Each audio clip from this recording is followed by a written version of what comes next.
Hi అండి అందరికీ. ఇలా పుట్టుకొక్కల కూర చేసుకుందామా? శుభ్రంగా నేను డీమార్ట్లో తీసుకొచ్చి ఫ్రిడ్జ్లో పెట్టానండి. 2 రోజులు అవుతుంది. చేద్దాం అనుకుంటే ఇంక అంతే చేయలేదు. ఇలా చేద్దాం అనుకుంటున్నాను. ఇదిగోండి, ఇలా శుభ్రంగా కడుక్కొని పక్కన పెట్టేసుకున్నాను. వాటిల్లోకి ఇదిగో 3 టమాటాలు, 2 ఉల్లిపాయలు, ఇవి కూడా మనం పేస్ట్లా చేసుకోవాలండి. శుభ్రంగా కడుక్కొని ముక్కలు కట్ చేసుకొని చూపిస్తాను. ఇదిగోండి, ఇలా కట్ చేసి పెట్టుకున్నాను. టమాటా ముక్కలు, ఉల్లిపాయ ముక్కలు, పచ్చిమిరకాయలు ఇలా చీరకలు చేసి పెట్టుకున్నాను. ఇంకా స్టవ్ మీద గిన్నె పెట్టుకొని రెడీ చేసుకుందాం కర్రీ. స్టవ్ మీద గిన్నె పెట్టాను. 1 స్పూను ఆయిల్ వేసుకుందాం. నేను మరింత అయితే వేయట్లేదు ఆయిల్. అది కొంచెం వేడెక్కింది. ఆయిల్ వేడెక్కిందండి. మనం ప్రమాద గింజలు, పచ్చిపప్పు, జీలకర్ర, ఆవాలు వేసేసుకుందాం. ఇది కొంచెం కలర్ మారాలి.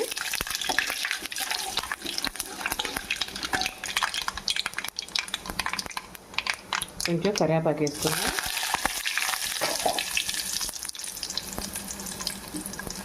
అది అయిపోయాక మనం కట్ చేసుకున్నాం చూడండి, ఆ ముక్కలు వేసేసుకుందాం.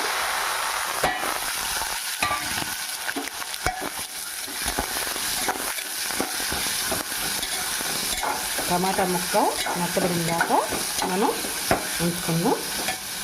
కొంచెం ఆయిల్ పైకి వెళ్ళి చూసారా, దీంట్లో కొంచెం కొద్ది వేసుకుందాం.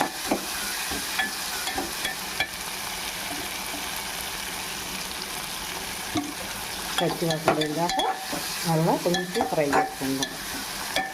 ఇది పేస్ట్ వేసుకుందామండి. నేను అల్లం, చిన్నుల్లిపాయ, కొబ్బరి వేసేసుకున్నాను మెత్తగా. అది కూడా దీంట్లో వేసుకున్నాను. ఇది కూడా పచ్చివాసన పోయేదాకా ఫ్రై చేసుకుందాం.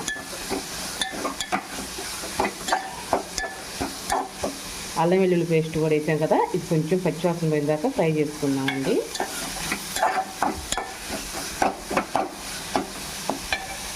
కొంచెం పచ్చివాసన పోయిందండి అల్లం వెల్లుల్లి పేస్ట్. ఇప్పుడు దాంట్లోకి మనం ఈ పుట్టుపక్కలు వేసేద్దాం. సరే, జరగబెట్టి పైకి కిందకి పెట్టుకున్నామండి. హైలో పెట్టవాకండి, అడుగంటుకు.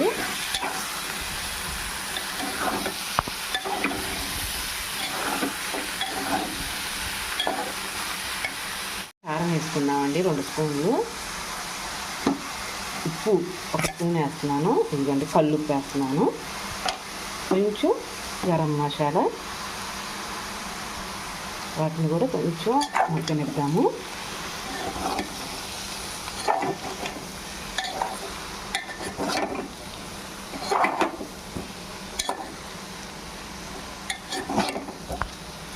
ఓకే, కొంచెం మగ్గనిద్దాము. కొంచెం మగ్గిందండి.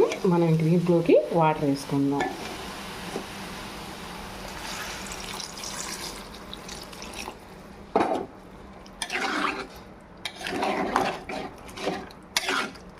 చాలు, ఇంక మనం మూత పెట్టేసుకొని ఉడికిందాక వెయిట్ చేద్దాం.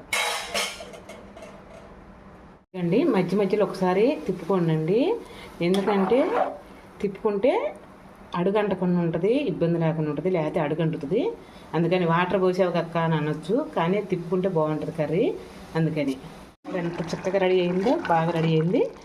నీళ్ళన్నీ పోయినాయి చూసారా. ఇంక మనం చపాతీలోకైనా, రైస్లోకైనా, దేంట్లోకైనా సరే అంత రుచిగా ఉండదునండి. ఒకసారి ఇలా ట్రై చేయండి. దీంట్లోకి కొంచెం కొత్తిమీర చల్లేసుకుందాం. కూర అయితే రెడీ అయింది. ఇంక మనం స్టవ్ ఆపేసుకుందాం. ఇలా కనుక చేస్తే చాలా చాలా బాగుంటుందండి. మీకు కనుక నచ్చితే ఒక లైక్ చేసి ఒక కామెంట్ చేయరా. మీకోసం మంచి వీడియోతో రేపు మీ ముందర పూర్తి చేస్తాను. అంతవరకు బాయ్ అండి.